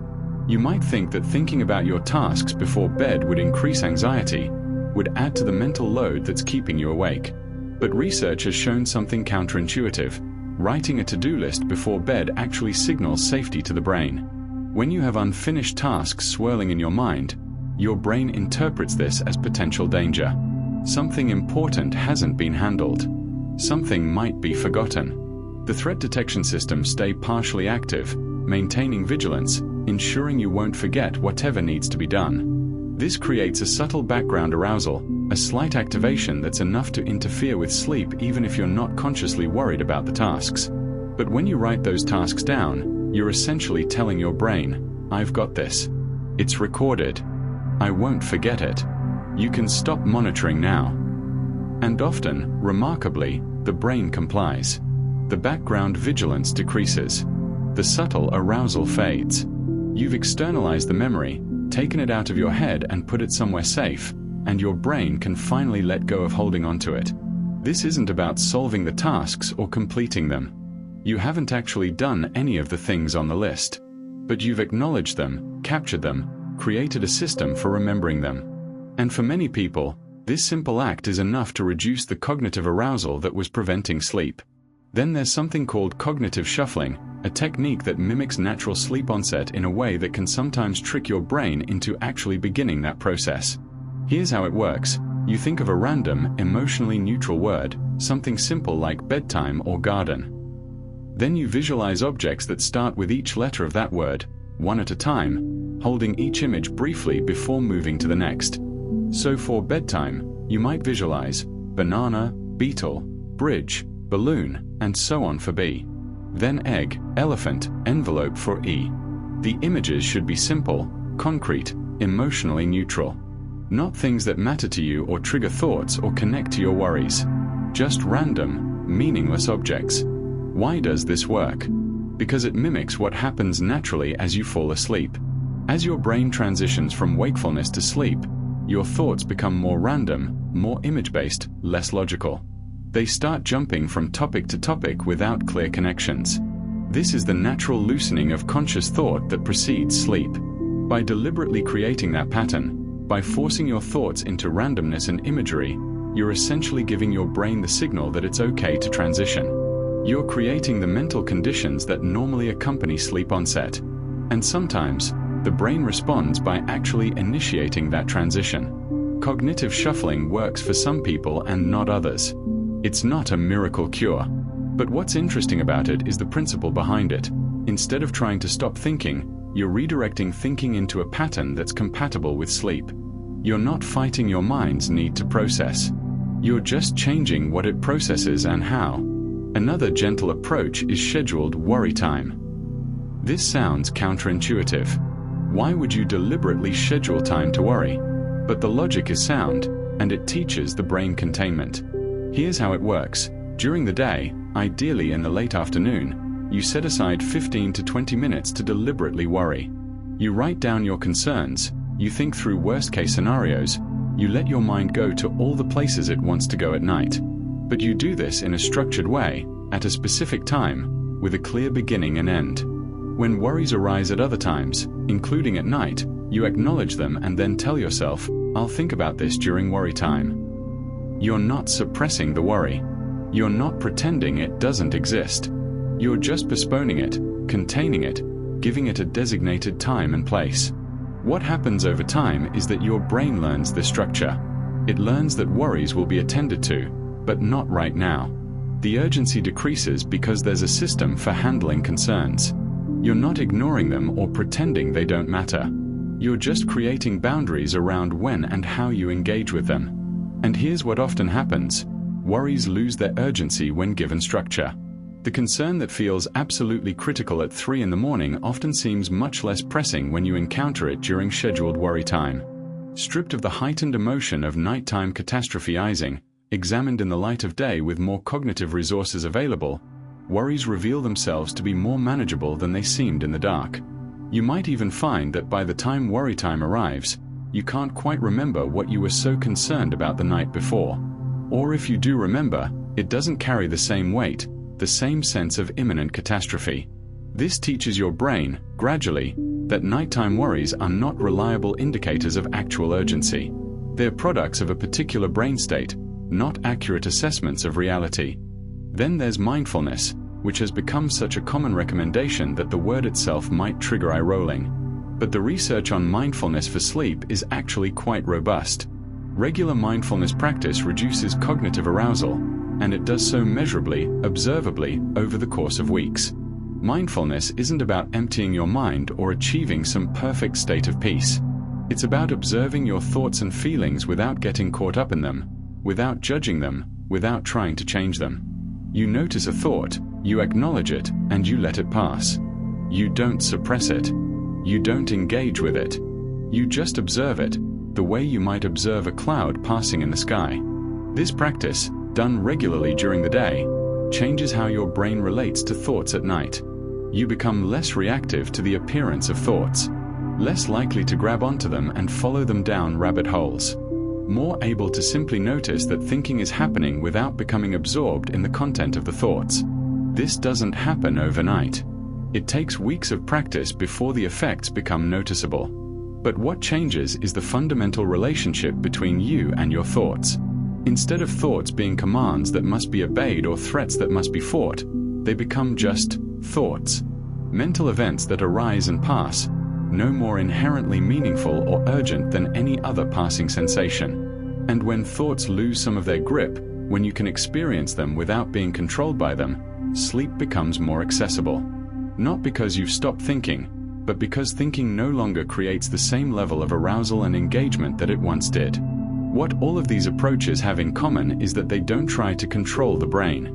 They don't attempt to force sleep or suppress thoughts or override the systems that are creating wakefulness. Instead, they work with the brain's natural tendencies, creating conditions where the brain can choose to let go rather than being forced to. Sleep improves when the brain feels understood, not controlled. When you acknowledge that your brain is trying to help by maintaining vigilance, and you give it other ways to feel safe, it can relax that vigilance.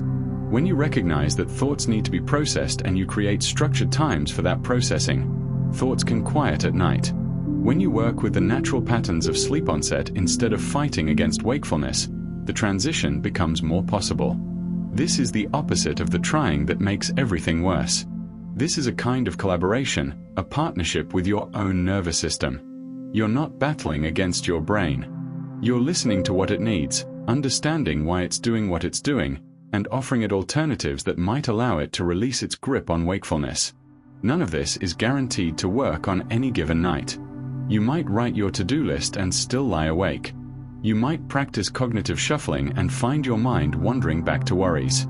You might schedule worry time and still experience middle-of-the-night catastrophizing. These aren't magic solutions. They're gentle invitations to your brain to behave differently, and invitations can be declined. But over time, with consistency, these gentle approaches can shift the patterns.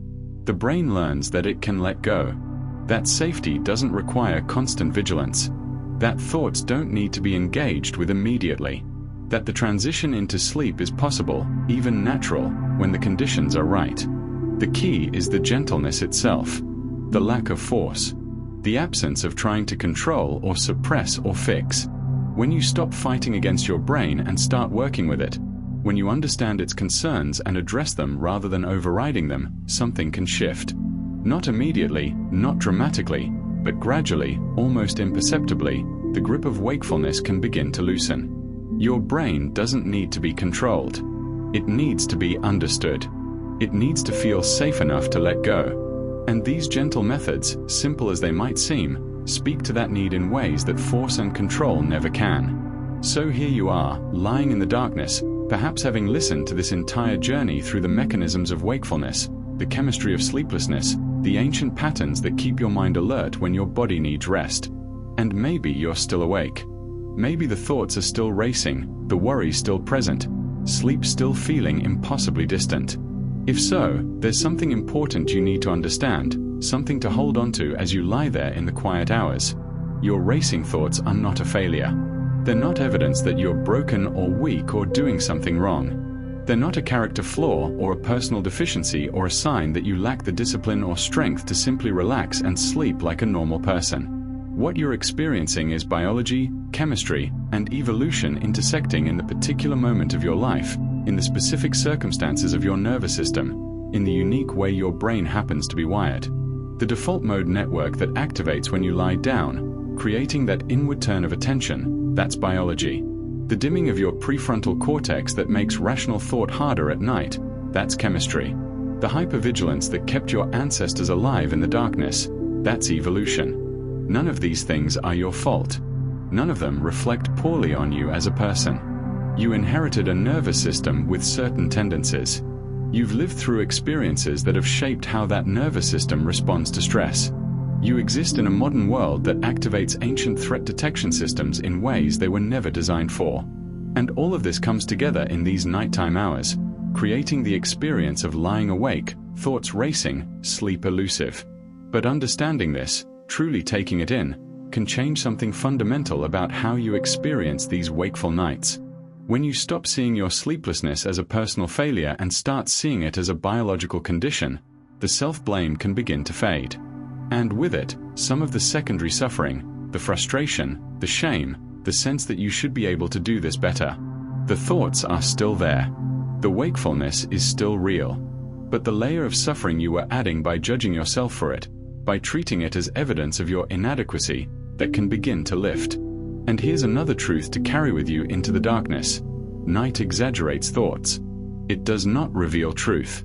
Whatever your mind is telling you right now, whatever catastrophes it's presenting, whatever fears or regrets or worries feel so absolutely real and urgent and true in this moment, they are being filtered through a depleted brain with diminished rational capacity and heightened emotional reactivity. The thoughts feel like revelations, like you're finally seeing your life clearly, finally confronting the harsh realities you've been avoiding during the day. But that's the night talking.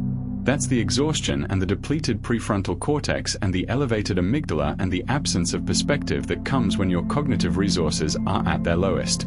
The thoughts are loud, but loudness is not the same as truth. Urgency is not the same as accuracy. The intensity of your nighttime thinking doesn't make it more valid. Often, it makes it less so. Morning will come. It always does. And with it, perspective returns. The catastrophes shrink. The unsolvable problems become challenges you can work with. The despair lifts, at least partially. This doesn't mean the nighttime thoughts were completely false, but it does mean they were exaggerated, distorted by the particular conditions of consciousness that exist in the deep hours of the night. So if you can hold even a small space of doubt about the catastrophic narratives your mind is spinning, if you can remember that this is what exhausted brains do rather than what reality necessarily is, you might carry a little less suffering through the darkness. And about sleep itself, that elusive state you've been chasing, perhaps for hours, perhaps for nights or weeks or longer, there's a paradox at the heart of it that's worth understanding deeply. Sleep comes not by force, but by permission. You cannot make yourself sleep. You cannot try your way into it or force your brain to transition or will your nervous system to calm. Every attempt to control sleep, to command it into being, pushes it further away. This is the cruel irony of insomnia. The thing you most desperately need is the thing you cannot achieve through effort. But you can create conditions. You can remove obstacles. You can work with your biology rather than against it. You can acknowledge your brain's concerns, address what can be addressed, and then offer permission for sleep to occur if it will. Not demanding it. Not forcing it. Just allowing for the possibility. This is what surrender means in the context of sleep. Not giving up, not resigning yourself to permanent wakefulness, but releasing the grip of control. Letting go of the project of making sleep happen. Trusting that if you create the right conditions and remove the layers of trying and forcing and fighting, sleep might choose to come on its own. It might not happen tonight. And that's okay. That doesn't mean you failed or that you'll never sleep again. It just means that tonight, the conditions weren't quite right. The adenosine wasn't quite high enough. The stress hormones weren't quite low enough. The learned patterns of arousal were too strong. Tomorrow might be different. Because here's the final truth, the one you can trust even when everything else feels uncertain. Eventually, the mind always slows. It might not feel like it right now. Right now it might feel like your thoughts will race forever, like this wakefulness is a permanent state, like you'll never again know what it feels like to simply drift off to sleep without struggle. But you will sleep again. You will. The biology that makes sleep necessary hasn't disappeared. The systems that produce rest are still within you, even if they're not functioning properly right now. Your body needs sleep the way it needs oxygen and water and food. This need doesn't go away. It accumulates. It builds. And eventually, even the most resistant nervous system, even the most hyper-aroused brain has to yield. Sleep will come. Maybe not when you want it. Maybe not in the way you expect. But it will come. And in the meantime, as you lie there in the darkness, you can rest even if you can't sleep. You can let your body be heavy and still.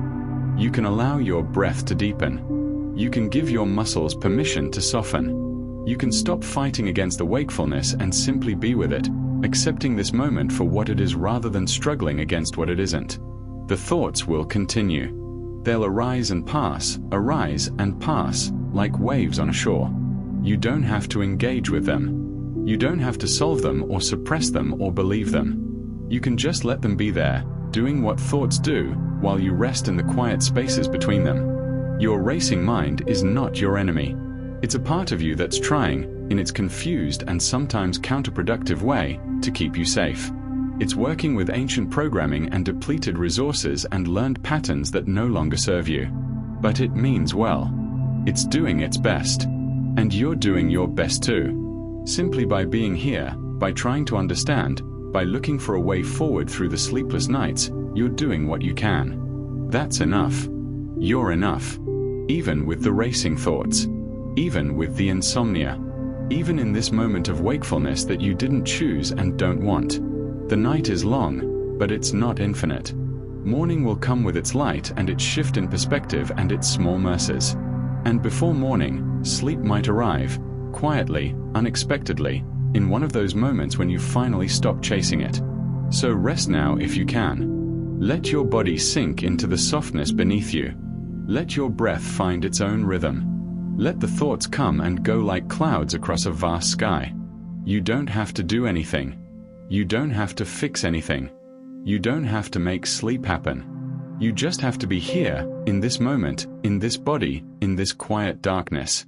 And eventually, in its own time, in its own way, the mind will slow. The thoughts will space out. The grip will loosen. And sleep, that elusive companion, might finally come to find you. Not because you've earned it or forced it or done everything perfectly, but simply because you've allowed it. Because you've stopped fighting long enough to let it in. Because in releasing the desperate need for control, you've created the space where rest becomes possible. And in that space, in that gentle allowing, in that quiet surrender to what is rather than what should be, you might finally find the peace you've been seeking all along. Rest now. Let go. The night will hold you. And sleep, when it comes, will be a gift you give yourself by finally, gently, stopping the chase and simply being. The mind slows. It always does. And tonight, or tomorrow night, or the night after, it will slow for you too. Trust this. Trust the biology. Trust the ancient rhythms that have carried humans through countless dark nights across millions of years. You will sleep again. You will rest. And for now, in this moment, that's all you need to know. Good night.